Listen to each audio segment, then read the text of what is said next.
নমস্কার, নতুন আরেকটা ডেলি ব্লগে আপনাদের সকলকে স্বাগত জানাই। আজকে সকাল থেকেই বৃষ্টি পড়ছে আর সেটা দেখে তো ভীষণই ভালো লাগছিল। তার সঙ্গে ছিল 1 কাপ চা। সকাল থেকে মনটা এত ভালো লাগছিল যে সারাদিন আর ভিডিওই করিনি। প্রকৃতিটাকে দেখে দেখেই কাটিয়ে দিয়েছি। বৃষ্টি হচ্ছে, বারবার বারান্দায় যাচ্ছি, এভাবেই কাটিয়েছি।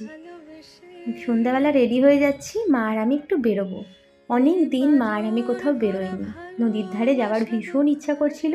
যেহেতু আজকে বৃষ্টি হয়েছে, ঠান্ডা ঠান্ডা ওয়েদার, তাই ভাবলাম দুজনে রেডি হয়ে চলে যাই।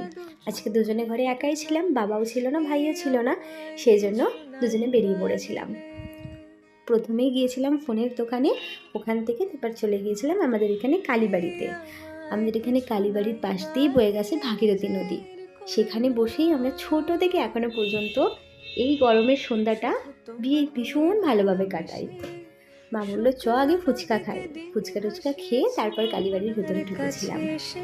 শুধু তোমাকে ওখানে পৌঁছে আগে মাকে দর্শন করে, মাকে প্রণাম করে চলে গিয়েছিলাম নদীর পাড়ে। এই মাঠটা এখন অনেক দোকান হয়ে গেছে, আগে পুরোই ফাঁকা ছিল। আর এই ল্যাম্পপোস্টের নিচে বসে কত স্মৃতি আছে আমাদের। মাঝে মধ্যে ফ্যামিলিকে টাইম দেওয়াটা ভীষণ গুরুত্বপূর্ণ।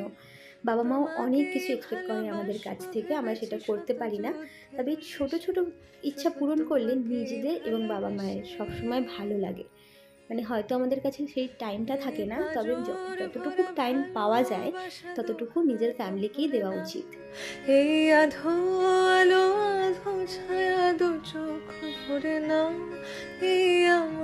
আমি আর মা তো সন্ধ্যাটা ভীষণই ভালো কাটিয়েছি।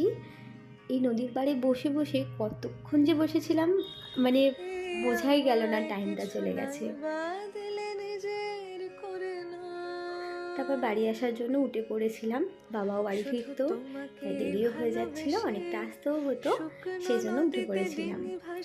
আর গঙ্গার ধারে যাব, গঙ্গার জল মাথায় ছেটাবো না, এটা কখনো হতেই পারে না। তারপর আইসক্রিম খেতে খেতে বাড়ি আসছি। আমার মা আইসক্রিম খেতে ভীষণ ভালোবাসে, তাই আইসক্রিমটা যেখানেই যায় না কেন, কিছু খাক আর নাই খাক, আমার মা আইসক্রিমটা অবশ্যই খাবে। কিছু নাই এভাবেই আজকে সন্ধ্যেটা কেটেছিল। আমার তো ভীষণ ভালো লেগেছে, মায়ের সঙ্গে এতটা টাইম স্পেন্ড করলাম। মায়েরও মনটা ভালো হয়ে গেছিলো, যেহেতু সবসময় ঘরেই থাকে, একটু বেরোতে পারলে ভালো লাগে। আজকের ভিডিও এই পর্যন্তই, দেখা হচ্ছে নতুন আরেকটা ভিডিওতে। ভালো থাকবেন।